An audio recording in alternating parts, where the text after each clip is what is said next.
Dobra, mamy przyczepę. Nie wygląda wcale źle, ale standardowo kwita brak. Burta idzie do góry, odpięta jest tylko, idzie na boki. Burta tam może gdzieś do poprawek. Opony fajne. Rama nie widzę, żeby była gdzieś spawana. Na dwóch siłownikach już. Na dwóch siłownikach.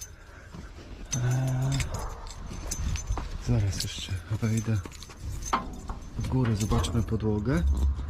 Jedna dziura, znaczy jedna wstawka.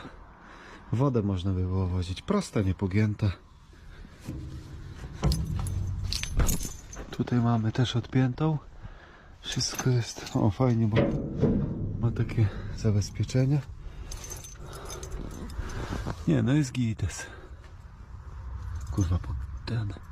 No jest do wypiaskowania ogółem i mamy pług.